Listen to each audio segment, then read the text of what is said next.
Welcome. Thank you guys for coming to our first Free Friday event. Welcome to our Free Friday panel, The Role of the Writer in the Age of Book Bans. Just a quick reminder, everybody will stay muted, but the chat will be open and available for questions. You guys, if you have a question, throw it in the chat, and then we'll leave the last 20 minutes for just Q&A as well. I'm going to get us started. I'd like to introduce your moderator for this evening. Rachel Dewalskin is the award-winning author of 5 novels, 2 poetry collections, and the memoir Foreign Babes in Beijing. She is the curator of Theater for One's Poetry for One project and serves on the National Steering Committee of the Writers for Democratic Action. Please visit her website and we'll throw it in the chat with the rest of the bios. Welcome, Rachel. Thank you. Thanks, Jen. Thank you for having me, and thank you, Story Studio, for so much good work. I'm going to introduce each of our guests supremely briefly, and then we're going to talk about books, threats, freedom, writing, reading, making meaning, and the world. And of course, we'll have time to take questions at the end, but also do feel free to put them in the chat as we go, and we'll respond as we talk. I'm hoping that this can be as much of a real conversation as possible, and that we can get as much of a vertical dimension as possible. Samira Ahmed is the best-selling author of Love, Hate, and Other Filters, Internment, Mad, Bad, and Dangerous to Know, Hollow Fires, and the Amira and Hamza middle grade duology, as well as a Ms. Marvell comic book miniseries. She's also one of the powerhouses behind the New Authors Against Book Banning group, which I hope we have a chance to hear about and think about together. Hallie Hill is the author of Good Women, out from Hub City Press. It is stunning. Her short stories have been translated into French and published in Joyland, New Limestone Review, Ursa Short Fiction, and the Oxford American, among other places. Hallie, welcome. Thanks for coming to Chicago virtually tonight. And Mitchell Kaplan is a co-founder of Miami Book Fair International and the chairperson of its board of directors. He is also on the board of ABFFE, the American Booksellers Foundation for Free Expression. And he and I work together on the board of Writers for Democratic Action, our beloved organization. I've been thinking in preparation for tonight about how urgent hope, action, resistance, and art feel in this moment. And of course, wondering about the extent to which that's always true in every moment, no matter the era or context in which writers and artists are making work, and booksellers are helping us put it into the world, and everyone is trying to read it. And I've been imagining that in the Dark Ages, human beings didn't consider their ages to be dark. They probably thought they were at the forefront of their own political crises, artistic and ethical endeavors. And I'm guessing they wanted, as we all do, to move forward, to progress. So I'm reassured and happy to be in a position to be in this conversation here tonight. I want to acknowledge that that's not true everywhere. There are many places in which we wouldn't even be able to have this discussion. And so it's a luxury and an honor for me to participate. And I think what we'll do is just start wide. Let's start about what this era is. Like, what is this era of book banning, and how bad is it in the context of all of the eras of book banning and fighting this fight which have preceded it? And what does it feel like for each of you to be a writer, a reader, a public intellectual, and a bookseller in this moment? Who wants to start? I guess I'd be more than happy to start.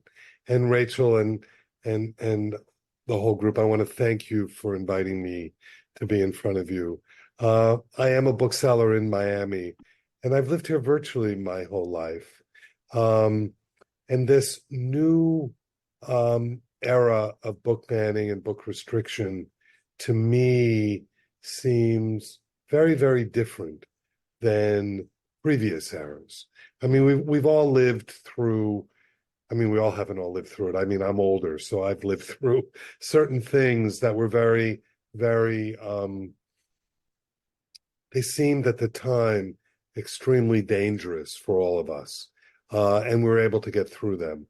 I mean, we could go all the way back, a period that's a little bit before my own consciousness, but the whole free speech movement that began in Berkeley, in the 50s, there was all kinds of attempts to try to silence various people and not let various things, various kinds of thought be expressed. My first real sense of it as an adult was probably in the 70s in Miami, when you had Anita Bryant and you had this whole anti-LGBTQ thing going on in Miami very, very early. It also coincided with books by like Judy Blume and others, in which there was a whole loosening of the kind of pictures that came out of the 50s. There was a kind of sexual explosion.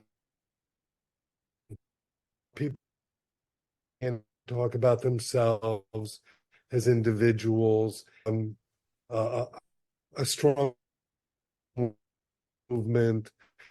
All of those things were causing a pushback. But the pushback then was a pushback coming from a lot of groups that we would consider today to be a bit fringe, a Phyllis Schlafly's group, that kind of thing. And I, as a young person, and then moving into becoming a young bookseller, always felt that we were embattled, but I had a sense of confidence that we at least had some backstop going on. We had a Supreme Court that was pretty vigilant about certain First Amendment rights and that sort of thing.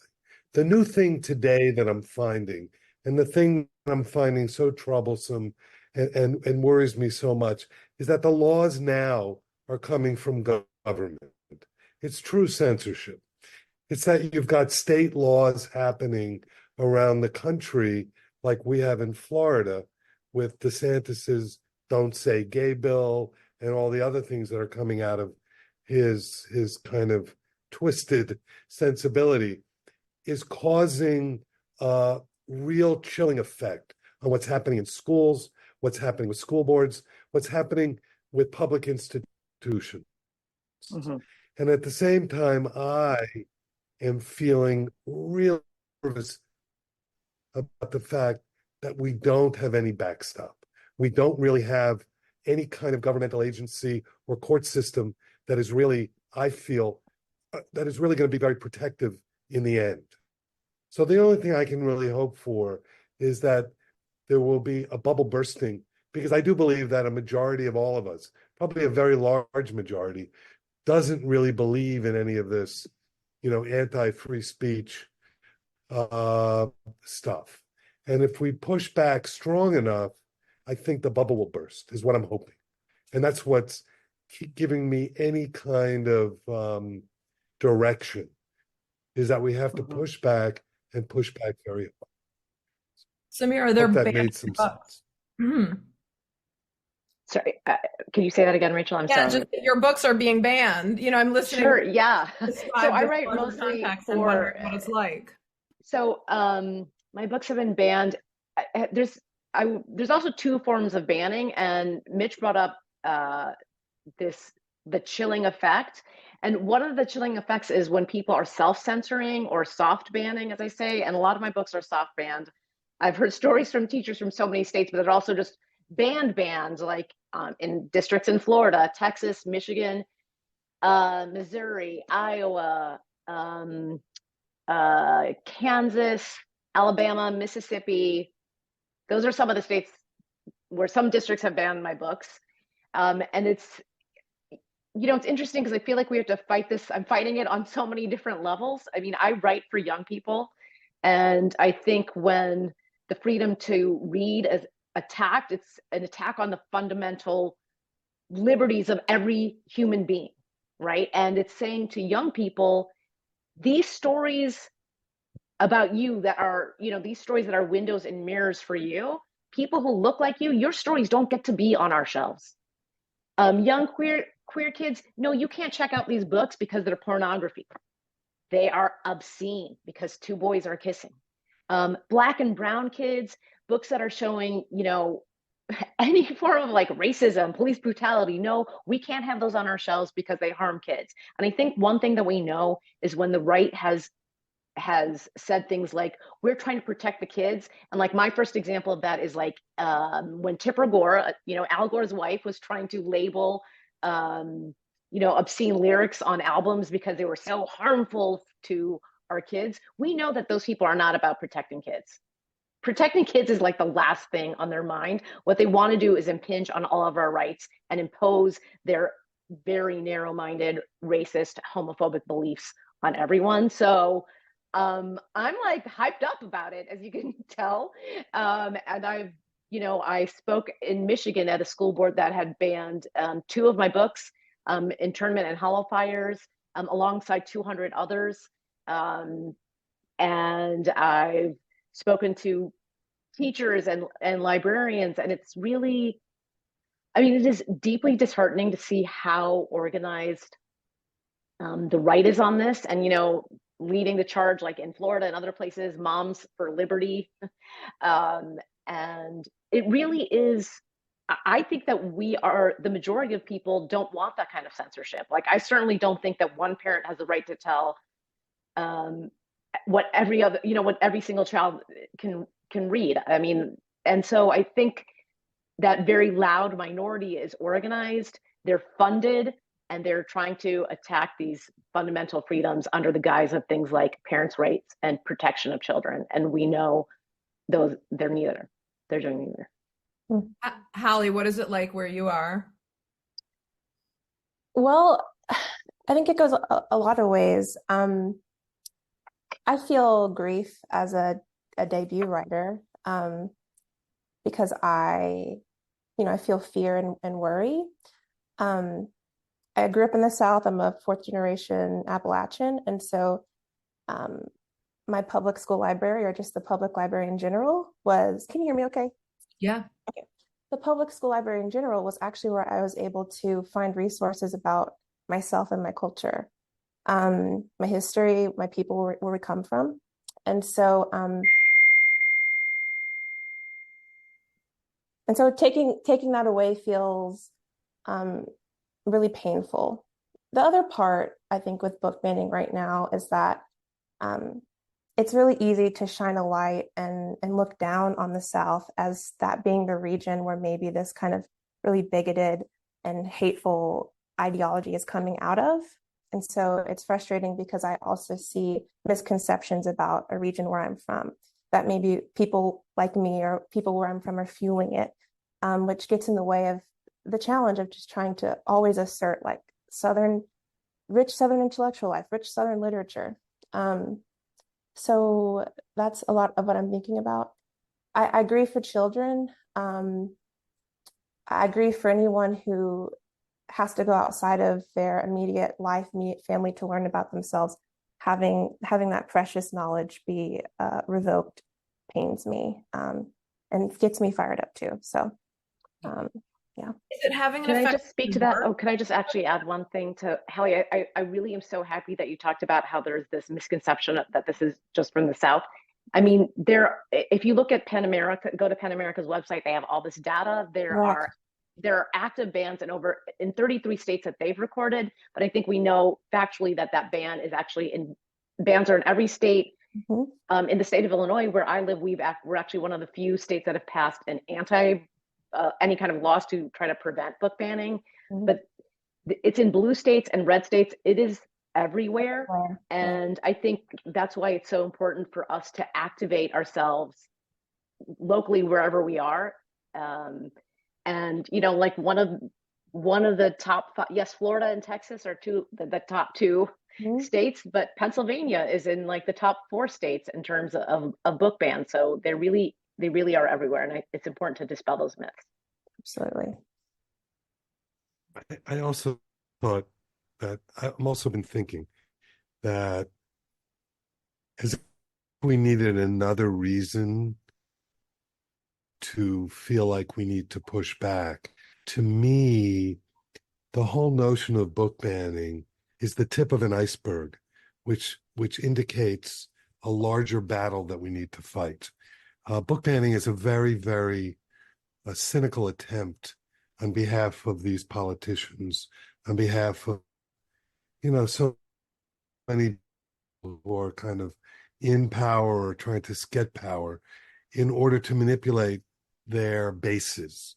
They're trying to manipulate it in such a way to be able to get votes.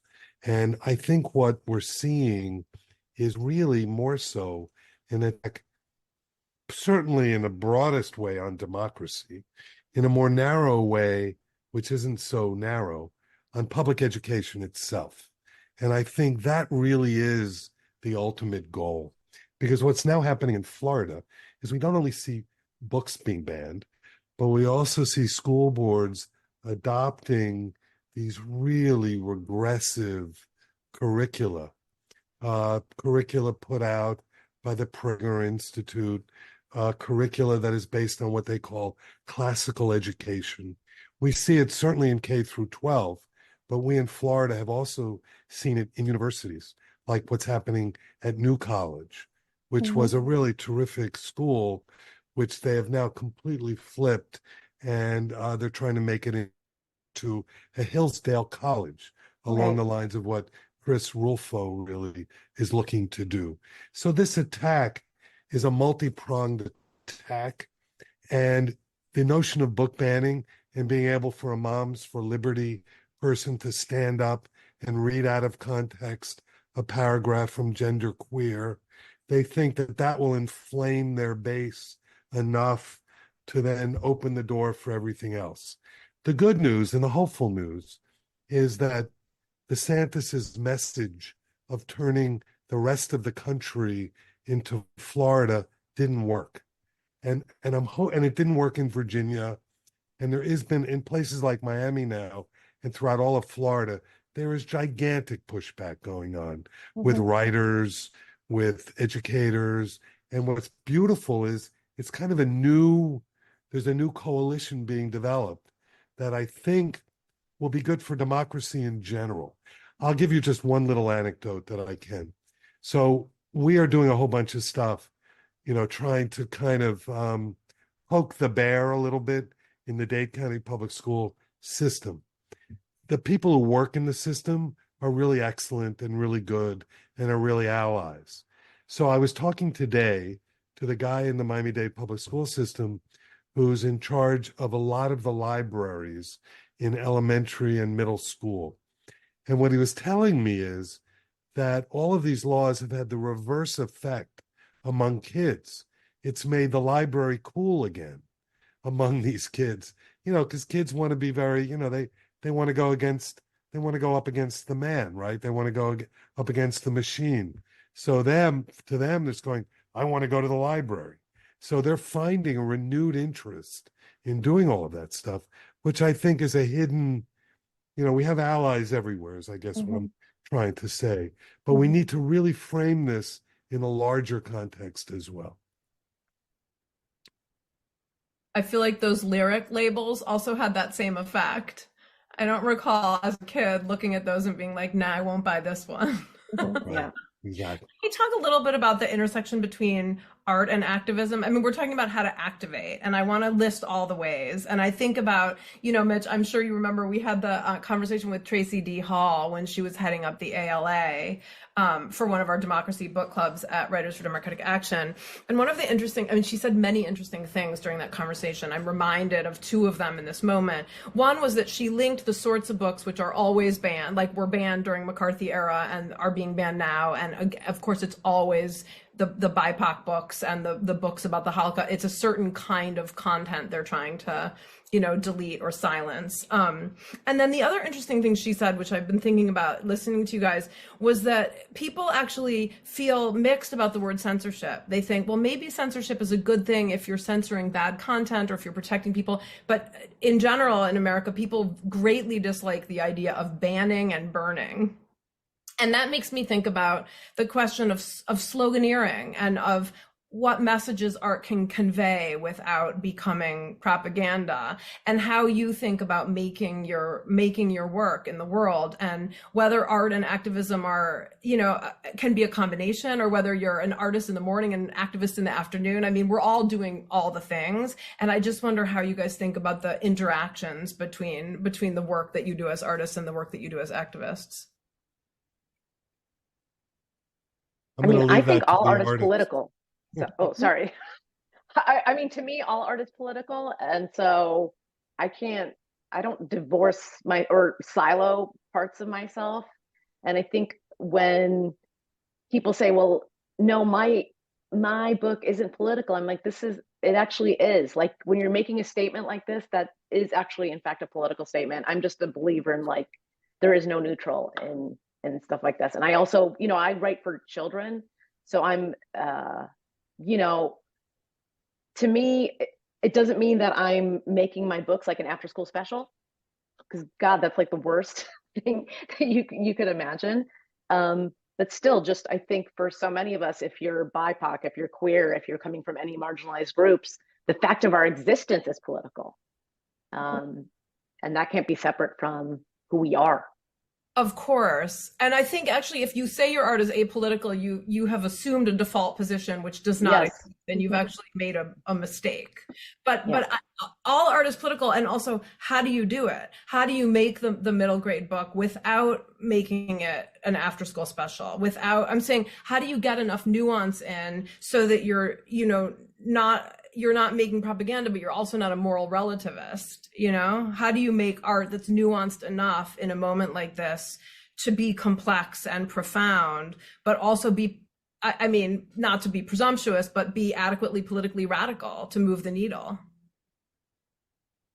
I think that's just maybe a gift of fiction. At least I can speak to that from that standpoint. I think fiction has this subtle and really sneaky way of being challenging, and on maybe its head, maybe it seems at first non-threatening. And so I've really loved experiencing that with fiction. I also think that for me, with how I'm approaching my activism in my fiction, I also feel that my book makes me feel like I'm a threat in a good way.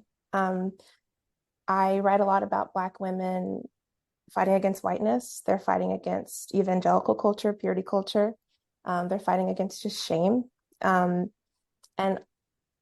I've had so many friends and colleagues from the years I've known just come to me with extreme discomfort, because they feel they're aware that it's true, right? Like even their most conservative or really well-formed argument can't really dismiss that heart truth, right? Like when you're confronted with the fact that you're causing a part of another person's grief. So I think fiction has just been a great avenue for me for that. So that's what I'd say.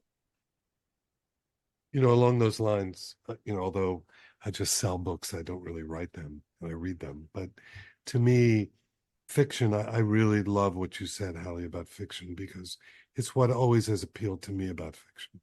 I think a good book is an amazing empathy machine. Yes. And empathy is what really brings people together when we learn about other people's lives, other people's cultures, and all of that. And I think that's one of the most important things about fiction. It's why I read fiction, is to experience another person's being, another person's life. And I think if we look now, what's happening in our political culture, it's all about killing empathy. It's about not allowing anyone to feel empathetic to anyone. If you look at what's happening, this whole, quote, immigration crisis, which I put in quotes, it's all about dehumanizing people left and right. Mm-hmm. And that's why I think people feel so threatened by the work, that the three of you do, and everyone who's a writer does, is because it evokes a sense of empathy and evokes a sense of bringing people together, which is not what anyone really wants today. Mm-hmm. I think it's I just want to share this little story for my debut novel, where I was at a library conference in Ohio, a local conference, and the librarian stood up and she's like, "I'm from a small rural community in Ohio. We don't have any Muslims in our community." I was like, "Okay."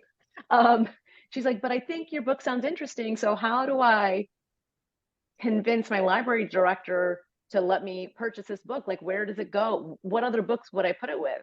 Where does it go on the shelves?" And I was like, "With all the other books?" Like that to me was completely wild question. I was like, not only do you not need to look like every single character you read, I think it's great when you don't. Like, I mean, I read Lord of the Rings. I'm not a hobbit. I turned out fine. Like, I think it's so critical for us to read and to read widely, and especially for young people who are, young people. And I don't just, I mean, I mostly write for teenagers, but I'm talking about from our earliest ages of literacy, um, are grappling with big questions. They're forming their politics. The kids are forming their worldview, and literature and fiction is such a critical part of that. And so when young people have questions, and maybe questions that we might consider controversial or difficult, the pages of a book are such an amazing place to grapple with some of those questions, to see some of those questions played out in different ways.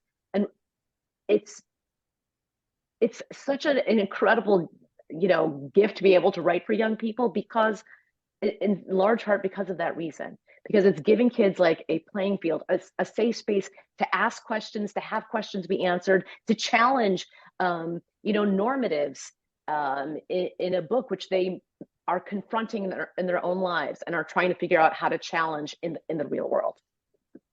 I keep thinking of Baldwin, listening to both of you, and to you, Mitch, as well. I think it's in the creative process essay, where Baldwin writes about how much we don't want to see ourselves, how afraid we are to look in the mirror, and how it's the responsibility of artists to show America. He's talking about America, who we are, to show a kind of kaleidoscopic and extremely disturbing portrait of reality, which is by its nature nuanced and complicated and full of contradiction. And then Samira, to your excellent point about questions, I think it's in a Paris Review interview where he talks about how the engine of fiction is wonder, not certainty. And I guess in a funny way, this is a bookend to my earlier question about, how can you be an artist with complexity and depth and radical empathy, but not be, sloganeering, not try to distill things. He basically compares writing and preaching and says, when you're preaching, you already know the conclusion and you convey it to your congregants. And when you're writing, it's the opposite. You don't know what you're trying to find out. And in many cases, as with the point he makes in the creative process, you don't even want to know, but something compels you to kind of move toward truth. And that compulsion is why we write. And it's painful. It's painful to look at what's true. And some people find it so painful that they burn the books. Then let's talk about the activism. What do we do? What are all the things we can do to activate the many, many people who are in agreement that children should be able to access books, and that all of the books should be shelved together, and that voices should be heard and amplified? What are the things we do now? And then in 9 minutes, we're going to go to audience questions. So put your questions in the chat. Mitch, I feel like you're on the front lines of so many of these good fights. And I know that astonishing and in some cases spine-cracking amount of work that you're doing to fight this. So maybe you can inspire us with just some of the things you guys are doing in Florida. Well, I can talk a little bit about, what we've done. And it was really interesting. I mean, we in South Florida think of ourselves as a little blue island in the midst of all of this, but we discovered that was a bit of a fantasy or a bit of a misconception. So back about a year and a half ago, there were 3 books that were actually restricted and banned from elementary schools into middle school at one particular school. And the way it works, and I think Samira mentioned it a little bit, but the way it works in Florida is that one parent can go, even if they don't have a kid in the school, can go and say that book is not appropriate and have it restricted. It immediately comes off the shelf, immediately, and it awaits a committee of some sort that makes a decision. Well, this went through the committee process, and the committee decided to move the following 3 books into middle school and take it out of elementary school. 2 of them were picture books, the ABCs of African American history, and the second one was the Songs of Langston, a picture book about Langston Hughes, and the third one was Amanda Gorman's The Hill We Climb. That happened at a Miami-Dade. You immediately understand what they're trying to do with those 3 books. Well, so we started thinking, what is it we can do as a bookstore? Well, the kind of thing that we do best is have an event We do about 400 events a year in our bookstore. So we put together this incredible, event where the community came together. And there's this great church in Miami. They call themselves a sanctuary for banned books. It's a congregational church. So we did an event there. We invited writers like Edwidge Danticott and Richard Blanco to come. Wonderful guy in Miami named Marvin Dunn. They spoke about the books themselves. And then we had representatives from Penn and all different kinds of groups. But then a really magical thing happened. Over 500 people came, which was really cool. And we found money to give away hundreds and hundreds of books of those three titles. But what happened was we all discovered when we looked in the audience, there were all of these little groups that were forming that didn't know each other. So there was Families Against Banned Books. There was Moms for Libros. There were Cuban American Women for Democracy. So we created a movement, basically, and we created a coalition. And I'm wearing this shirt called The Freedom. And we created this thing called the Freedom Coalition. And what it was is all these groups, we have a WhatsApp going. And it's been very, very cool. So we've been marching on the school board. We now understand that if we flip one school board seat in Miami-Dade County, we'll have a more friendly school board. Pan America has come into the play, National Coalition Against Censorship. We hope that Writers Against Banning Books will also join the fray. And it's really become very exciting, where a lot of things have happened. So it's turned into kind of there's turned into political action. So, I can go on and on and on, but I won't. But you can do this in your own communities. And there's enough people, and there are probably a lot of little groups going on that you're not even aware of, that will band together and be a very vocal voice against what is happening. Because I'll end with this.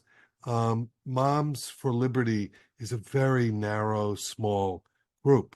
Most of the banning in this country is by, I think, a few dozen people have done most of the banning. So we can beat them. We can fight them. I have no doubt about it.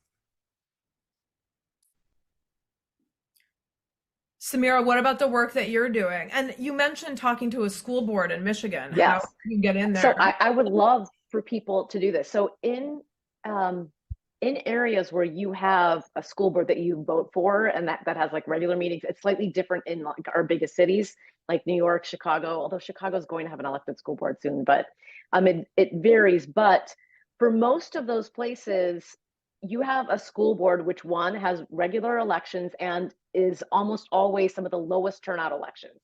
So I urge everyone who has any of those localities to get people out to vote in your local school board and to run or get candidates to run and know what your candidates are doing.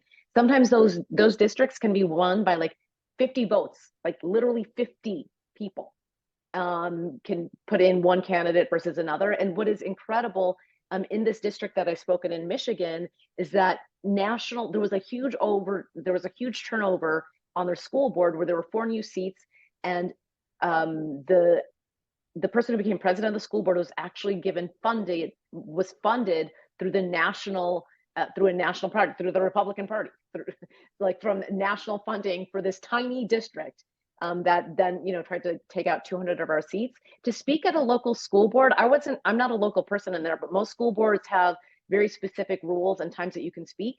And we came in as sort of guests, where anyone who's coming can sign up and speak for 2 minutes. I spoke about what's wrong, what is so terrible about limiting access and banning books for kids. But anyone can sign up to speak for 2 minutes at a local school board meeting.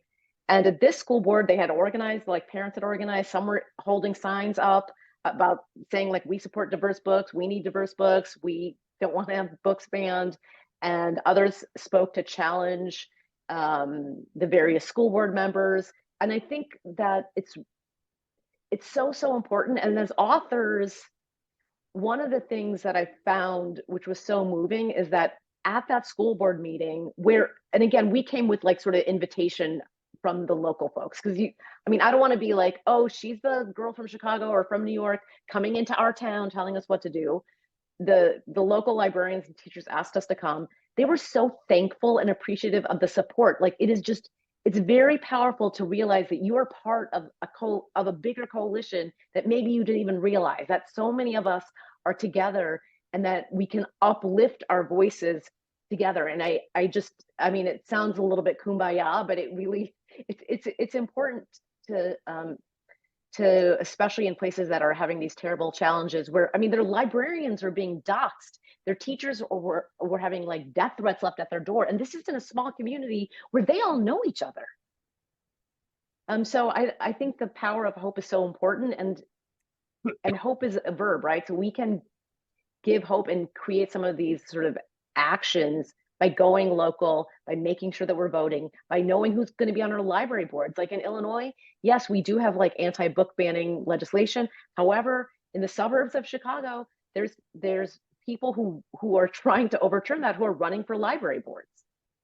Like these are small things that we can actually do to make changes. And then, you know, what Mitch is talking about is, it was such a beautiful thing to hear about that, but to know that there are other ways to organize together locally, statewide, regionally, nationally.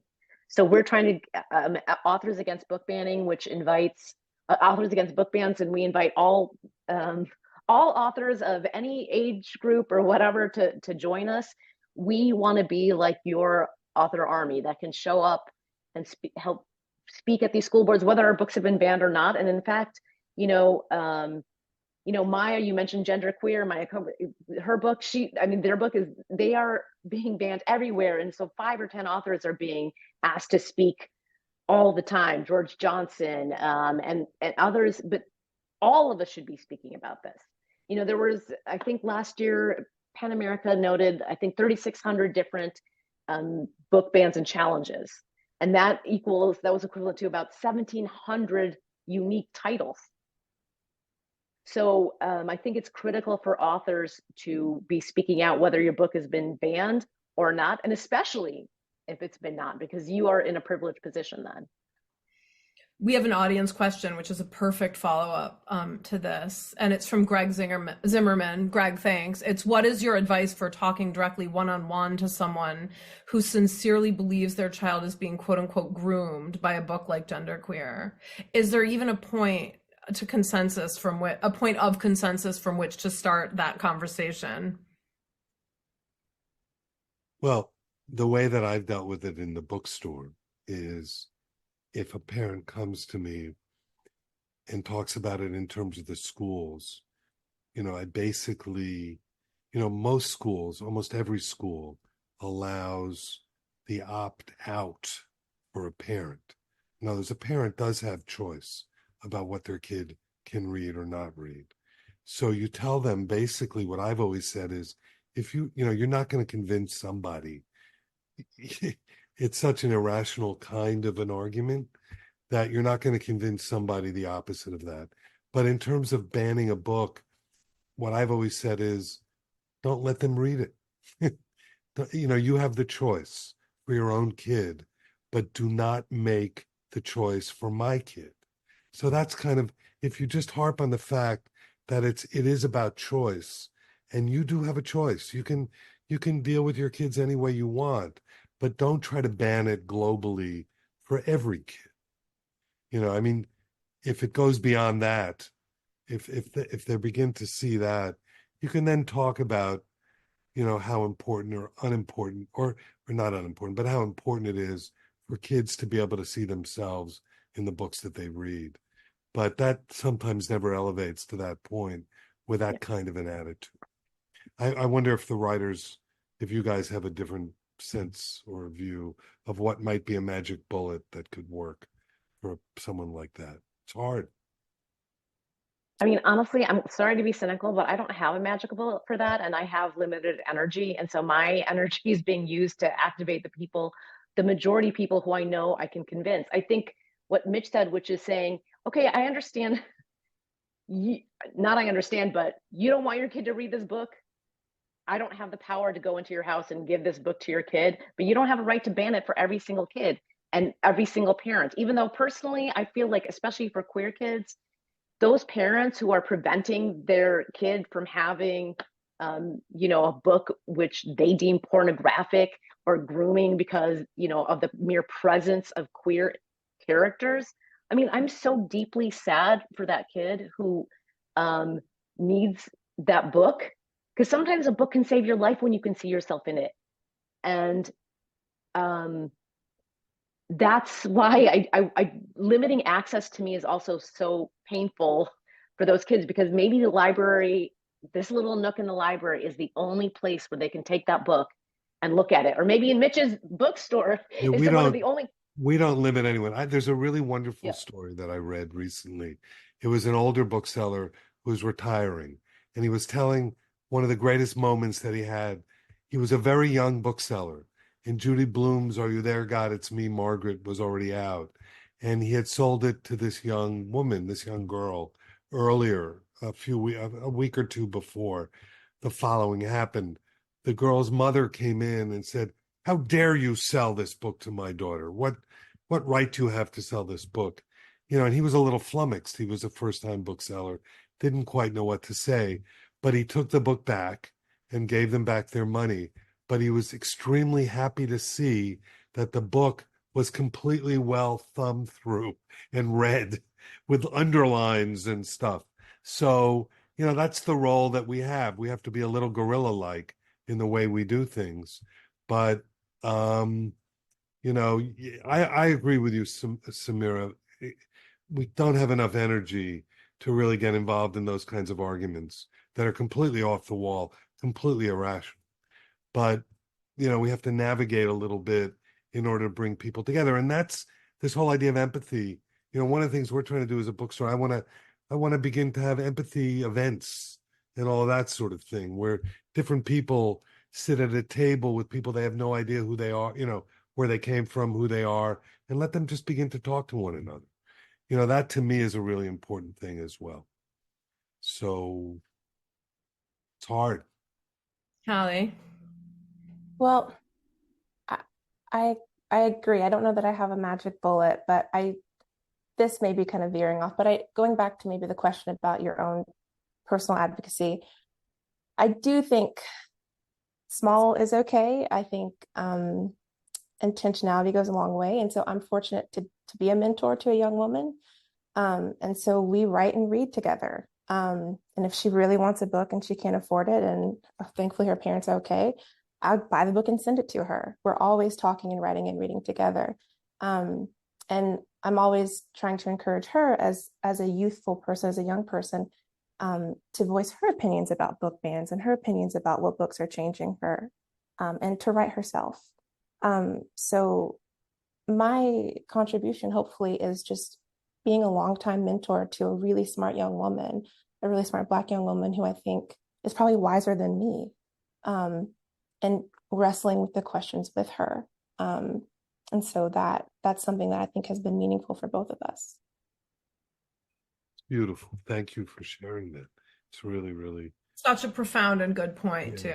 I mean, these granular contributions end up being very profound and widespread. I think of the Brooklyn Library's program to give out digital library cards to kids who can then access all the books that they're forbidden to access in their local communities.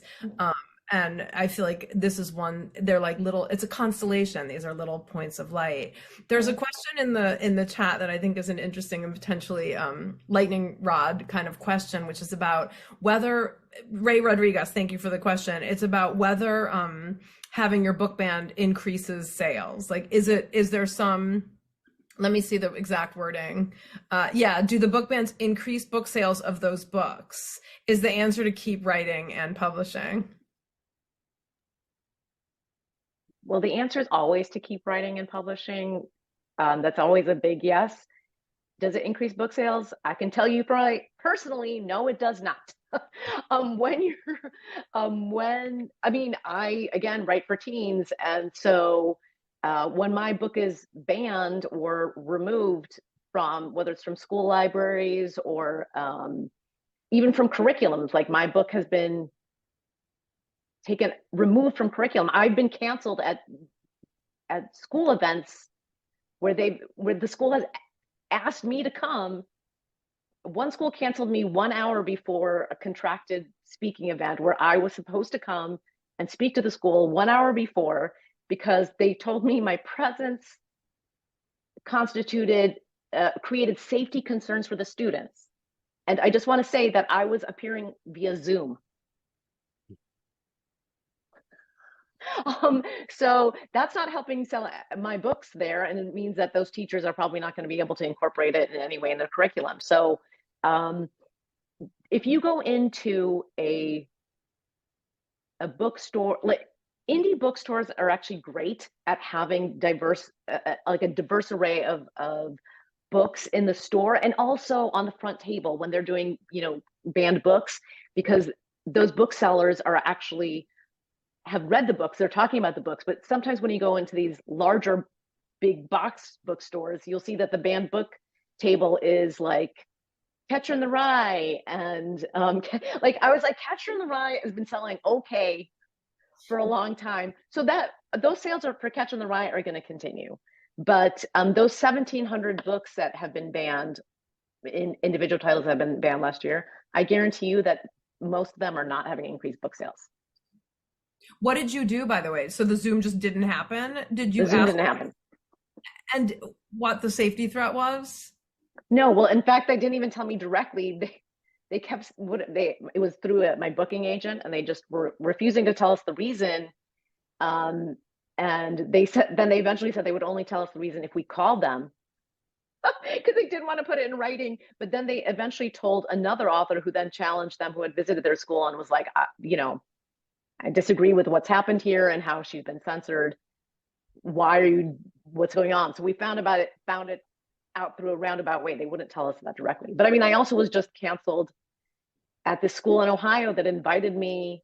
They invited me. Like, I don't like go to schools and libraries and say, I'm going to do a panel presentation, I'm going to speak at your school. This district in Ohio had asked me to come to do a presentation at a public library, a free presentation open to everyone, and then spend a day at the school, because they were going to have internment, my second book, as part of their curriculum. And then we signed a contract, we agreed on the dates and everything, and now they've said that I can't appear anymore, apparently. So I'm not sure what exactly happened there, but somebody objected. Actually, I do know, because they told us someone internally in the district objected because they were worried that they would get external objections, i.e. from the parents, because my appearance was going to be too close to the election. My book was too political. Infuriating. Internment, by the way, it's interesting because it starts with a book burning. It is political, but I guess not the way they want it. You'll have to come to the sanctuary for banned books. I'm looking forward to it. Down there in Miami. They don't really, it doesn't necessarily create bigger sales for books, but what's really cool, kids, young adults, they're much smarter than we imagine. Yes. They know what's going on, and they're finding out about it. They find about these things, through whatever social media they're using or whatever. And we'll see a spike in sales of a book, and we're not really sure where it came from, but it often can come through their own little networks of things. And I think young people are fighting. I always I love young people, so I write for them. I'm so deeply inspired by them. Gen Z to me is like very cool. I getting to visit high schools is one of my favorite things. And my next book is actually about book banning, and it was inspired by two stories. One story that I heard from a teacher, and a story that I heard from a student, because kids are way smarter than we give them credit for, and they are motivated, they are smart, they're politically active, and they're spreading that message on TikTok in ways that we never had access to. So let me ask a question of both of you, all three of you as writers. Have you been finding that your publishers are giving you the kind of support you need when these things happen? Are you getting support from the publishers at all? I feel tremendously supported by my publisher. My book came out with a small woman-owned Southern press called Hub City Press. Marvelous prince. Fabulous press, really championing, I always mess up that word, um, diverse voices from the South. And so it felt like home for me. And they're just raging against the pushback. So they're really supportive. And whenever I have issues or concerns and I don't know how to navigate maybe that business pushback that you can get, they're willing to talk to me about it. And they take the time. So I've been more than pleased. Samira, what has been your publisher's reaction to you So being? I'm with Little Brown, which is Hachette, which is one of the big five. We know it is a giant corporation. But I mean, I feel my editor, Alvina Ling, is wonderful, so I feel supported there. And, you know, she's continued to purchase my books, even though they're so political, and apparently my very existence causes safety concerns for people. They're totally supporting this book about banned books. But I think publishers, it's an interesting question because publishers are the big five or big four, I guess now, or no, it's still big five, I guess, are, you know, they're giant corporations, and they also publish, you know, they'll publish Ron DeSantis's memoir or biography, the guy who is, you know, who has almost single-handedly begun this giant book banning, you know, extravaganza in Florida, but they're still paying to publish his book. So, you know, I think that publishers generally are supporting, you know, will support their authors even while they are publishing books by people whose political agenda is to ban books. And I think, I don't know if you were all aware of what happened with the Scholastic Book Fairs. Did a little bit of that controversy. I mean, they've rolled back that now, but you know, I think some of us all remember those Scholastic Book Fairs when we were kids. I loved mine. And you know, teachers or librarians order the books. Kids go into like a hallway, a classroom where the books are set up, and can purchase those books. But Scholastic for a while took a big chunk of those books, almost all by BIPOC authors, and put them in this special diversity collection. And while most of the books they sent are opt-outs, this one was an opt-in. So it was almost like this ghettoization of like books by BIPOC authors, and was essentially helping the censors, because they're like, hey, these are the books that might be controversial. We want to make sure that if you don't want them, that you don't have to have them. They got a huge amount of pushback from that. And they've rolled back that policy. So that's an example. Yeah, go ahead. I should say the cynical thing that's been happening is there's a competing company with Scholastic, which is from the Christian right, and they are trying to now find their way into these school book fairs. And I know that in certain school districts in Florida, they've made very big inroads. So it's really even worse. I mean, these books, it's frightening, actually. That's terrible. But yeah, so we just have to stay vigilant, all of us, every moment. Yeah. And that's in every aspect of what's happening politically right now.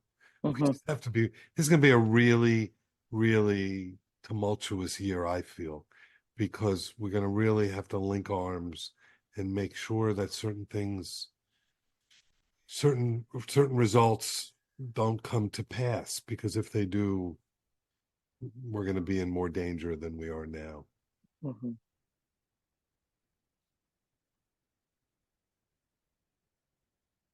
I think it's heartening to think about publishers. I hadn't really thought about that question in my own work and life, but I've published with, you know, FSG, wrote a very tricky book, which they did not defang, and supported. And then I've written several books for young readers and been surprised and impressed. I published those with Penguin Random House, and also always felt right on the edge, like maybe they're going to scale this back, or maybe they're going to ask me, you know, in some way to sand the edges down. And that's never happened to me. I've never been in a situation in which a publisher tried to steer the content away from what can be radical. And Samira, just to amplify what you said about young people, I mean, young readers, they're formatting their imaginations. You know, we all remember what it felt like to read as teenagers. It's such a good feeling, that feeling of discovering things or seeing things you knew were true but hadn't fully articulated yourself, or had never seen rendered with the precision you needed them to be rendered with. And so I think it's a privilege to be able to write for young people. And I think I feel also reassured by the feeling in this conversation that there are so many efforts underway to fight this, and that the resistance is itself a big movement. And the local school council idea is such a good one, and tutoring kids individually and asking them what books mean to them and giving them a way to talk about this issue and to talk about books, all of those things. This is what the right wing is doing well. You know, the right wing is doing a grassroots organization to take over local school councils, to take over school libraries, to shutter public libraries in, the Patmos Library in Jackson, Michigan, shuttered by right-wing activists. And so would take a page out of that playbook and use it for good, I think. And of course, Mitch, that's what you're doing in 1,000 ways in Florida, in big ways. And we appreciate it deeply. And it's 6:59. So I can't thank you guys enough. Thank you for having me. Thank you. I'm going to read the final comment in the chat, which is, book bans are rooted in fear and try to spread it. Can you tell us what makes you hopeful and how we can spread that? This conversation. Send the link of this recorded conversation. Please send your friends and yourselves to Writers for Democratic Action, to Authors Against Book Banning. Buy Hallie's book, buy Samira's books, especially the banned ones. Bans actually don't help. They don't help most authors. And buy them all from Books and Books in Miami, please. It's a beautiful bookstore. Thank you. But spread the wealth to indie bookstores everywhere, please. Of course. Thank you all for coming. Thank you, Rachel. Thanks, Story Studio. Thank you, everyone. Thanks, everyone. Thanks, everyone. Just very quickly, I want to thank you all for coming for this really important discussion. It was very gorgeous. I put a link to our virtual bookstore in the chat, so please go check out the books that were mentioned tonight and that these authors have written, just to support them and support our communities. So thank you all so much. Every pub crawl folks, we'll see you Monday for our first class, and have a great weekend, everybody. Thanks. Thanks. Bye-bye.